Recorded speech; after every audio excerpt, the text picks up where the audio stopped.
Everyone, this is शोभित दिनवार और कल आपका इंग्लिश का पेपर है। उससे रिलेटेड मेरे को कुछ कुछ इंपॉर्टेंट बातें आप सभी के साथ करनी थी। मैं कोशिश करूंगा कि सारे डाउट्स जो आपके आ रहे थे वो इस वीडियो में मैं डिस्कस कर लूं और ये भी कोशिश करूंगा कि जल्दी ये वीडियो को कंप्लीट करूं जिससे कि आप जल्दी से देख के अपनी पढ़ाई को कंटिन्यू करो।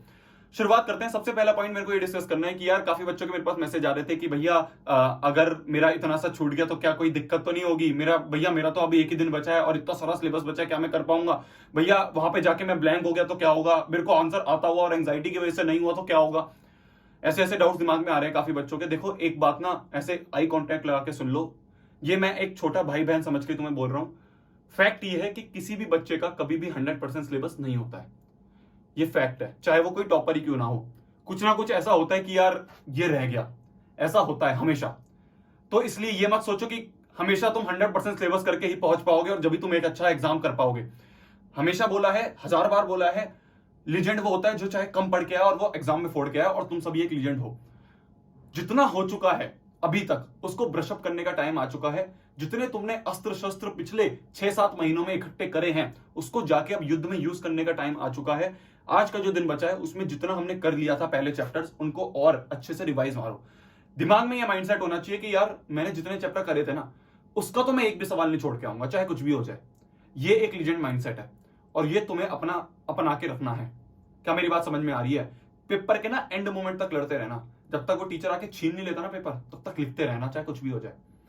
दूसरा पॉइंट, सुबह उठ के ये नहीं होना चाहिए कि मम्मी मेरा एडमिट कार्ड कहाँ रखा है, पापा मेरा पेन कहाँ रखा है, पापा मेरा स्केल कहाँ रखा है, मेरे जूते कहाँ रखे हैं, मेरी ड्रेस कहाँ रखी है। रात को ही हर चीज अपनी प्लान करके अपने बैग में रख लेना, चाहे वो आपकी छोटी सी छोटी चीज क्यों ना हो। वहां पे वो छोटी से छोटी चीज भी दिक्कत दे देती है। पेन हो गया, पेंसिल हो गया, इरेजर हो गई, स्केल हो गई। फर्र तो तुम नहीं बनाते हो, बना भी मत लेना, ठीक है? वहां जाके पिटना नहीं है। और ये नहीं कि शोभित निर्वाण का स्टूडेंट है और बेइज्जती करवा के आ गए। ये चीजें कभी भी मत ट्राई करना। मैंने देखा है अपनी 12वीं में कुछ बच्चे थे ऐसे जो ये चीज कर रहे थे और उनको ना सीबीएसई ब्लैकलिस्ट कर देती है कि तुम आगे पेपर भी नहीं दे पाओगे। तो ये सब जो चीजें हैं इस पे फोकस नहीं करना है हमें। जो पेपर हमारा है हमें अपने पेपर पे फोकस करना है, आसपास में सब भाड़ में जाए, ये माइंडसेट से जाना है हमें, ठीक है? अपने आप का बेस्ट देके आना है। तो रात को ही हर एक चीज अपनी हम पैक कर लेंगे, चाहे वो कुछ भी हो, ठीक है? सुबह उठ के हमें ये नहीं होना चाहिए कि हमारा माइंड टेंशन में है कि यार एडमिट कार्ड कहाँ रह गया या फिर ये कहाँ रह गया, वो कहाँ रह गया। एग्जाम सेंटर है अपना, पहले से ही देख के आ जाओ जिससे कि वहां जाने में दिक्कत ना हो, आधे घंटे पहले हम वहां पे पहुंच जाएं। क्या मेरी बात क्लियर हुई?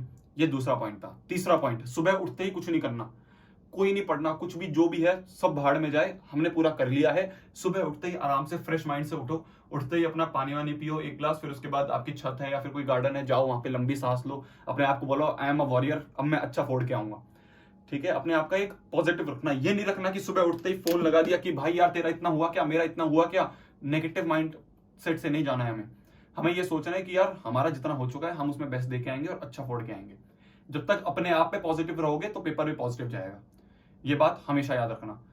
तीसरी चीज कि भाई देखो वहां पे आप पेपर देने आए तो वही मैं डिस्कस कर लेता हूं कि कौन सा सेक्शन आपको पहले से करना है। देखो सबसे पहली चीज, आपके जो शुरू के 15 मिनट मिलेंगे उस 15 मिनट में आपको बैठ के अपना जितना भी रीडिंग वाला पार्ट है जो आपका कॉम्प्रिहेंशन दिया गया है उसको जितना हो सके अच्छे से पढ़ लेना। पहले आपने क्वेश्चंस रीड करे, फिर वो वाला आपने अनसीन पैराग्राफ जो भी है वो पढ़ लिया, फिर उसके बाद वापस क्वेश्चन रीड करके लिखना कुछ नहीं है पेपर में। इस 15 मिनट में लिखना कुछ नहीं है, माइंड में हर चीज रख लेना कि हाँ इस क्वेश्चन में ये लिख लूंगा, इस क्वेश्चन में ये लिख लूंगा, इस क्वेश्चन में ये लिख लूंगा। ये माइंड में हमारे सेट होना चाहिए।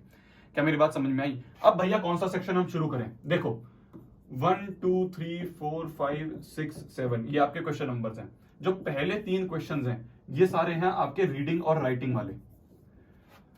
जिस सीरीज में पेपर आपको दिया गया है, जिस सीरीज में आपको क्वेश्चन पेपर दिया गया है उसी सीरीज में अटेम्प्ट करना है। इसके पीछे रीजन है, ये ऐसे नहीं बोल रहा हूं। क्या रीजन है अभी आप ध्यान से सुनना।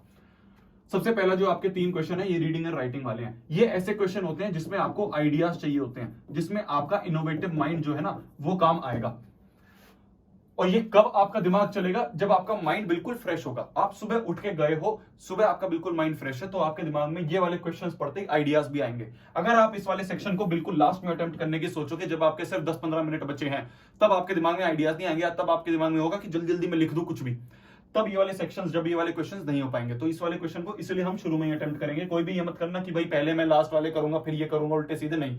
इसी सीरीज में करने हैं। अगर किसी और पेपर में, मैथ्स में, साइंस में अगर कुछ करना होगा तो मैं उस समय बता दूंगा। अभी हमें इसी सीरीज से करना है। तो पहले ये वाले 3 क्वेश्चन हमने कर लिए जिससे कि हमारे आइडियाज और इनोवेटिव जो हमारा माइंड है वो यहाँ पे लग पाए। अब हमारे यहाँ पे करके ना पूरा दिमाग और हाथ थक चुके हैं, तो हमारे दिमाग और हाथ थक चुके हैं, तब हम ये दो जो क्वेश्चंस हैं जो आपके ग्रामर से रिलेटेड हैं, ये वाले दो क्वेश्चंस आप जब कर लोगे, जिससे कि आप अपने हाथ को आराम दे दो और इसमें ज्यादा दिमाग ऐसे लगता भी नहीं है, मतलब दिमाग ज्यादा लगता है, हाथ नहीं लगता, ठीक है, तो आपके हाथ ज्यादा खिसेंगे भी नहीं। तो आपने फिर उसके बाद ये वाला सेक्शन अपना कर लिया है। फिर उसके बाद जो आपके लास्ट के दो क्वेश्चंस हैं, ये ऐसे दो क्वेश्चंस हैं जिसमें आपने हर चीज रट रखी है, बस आपको वहां पे जाके ना लिखना है, रगड़ना है बस हाथ को। तो आपने हाथ यहाँ पे थकाए, फिर आराम दिया, फिर वापस हाथ थकाने का टाइम आया, चाहे यहाँ पे आपके पास कम भी टाइम बचा है, चाहे आपके सर पे टीचर खड़ा है, तब भी आप यहाँ पे कुछ ना कुछ तो लिख के आ पाओगे, क्योंकि इसमें आपको आइडियाज नहीं लगाने, इसमें बस आपको लिखना है, क्योंकि आपने इसकी प्रैक्टिस आराम से कर रखी है। ये लिटरेचर वाले सेक्शन है, तो लिटरेचर वाला सेक्शन जो है ये तो आपको पता ही है क्या लिखना है इसमें, तो इसमें आपका आइडियाज नहीं लगेंगे, इसमें बस आपको लिखना है। क्या मेरी बात क्लियर हो रही है? साथ ही साथ जो मैंने एक चीज आपको पहले भी बताई थी, पिछली वाली जो प्रेजेंटेशन वाली वीडियो थी, कि आपके पास जो भी टाइम लिमिट है उसमें ध्यान से रखना, आपको वहां घड़ी अलाउड ना हो, कोई बात नहीं, वहां पे लगी होती है एग्जाम सेंटर पे, तो वो आप वहां पे यूज कर सकते हो। शुरू में दिमाग में ये होना चाहिए कि यार इन दो क्वेश्चंस पे इतना टाइम दूंगा, इन दो क्वेश्चंस पे इतना टाइम दूंगा, इस सेक्शन में मैं इतना टाइम दूंगा।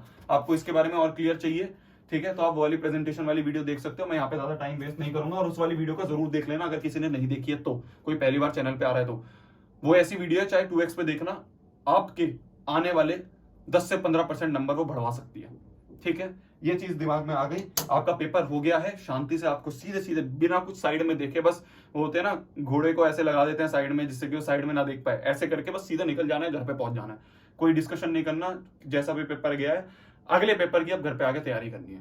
क्या मेरी बात क्लियर हुई? अच्छा पेपर जाएगा, मेरे को पूरा भरोसा है तुम पे, तुमने रात भर बैठ के रगड़ा है, अच्छी से तैयारी करी है, और उसका रिजल्ट आपको मिलेगा। मेरे तरफ से जो भी आपको चाहिए हो मेरे को बिल्कुल बताना, तब तक के लिए वही पढ़ना है, पढ़ तो लिया है तुमने, आप फोड़ना है, कहर मचा देना और आग लगा देनी है। Bye bye, best of luck, फोड़ के आना पेपर, ठीक है, फिर उसके बाद बातें करेंगे अगले पेपर में। Bye bye, best of luck, bye.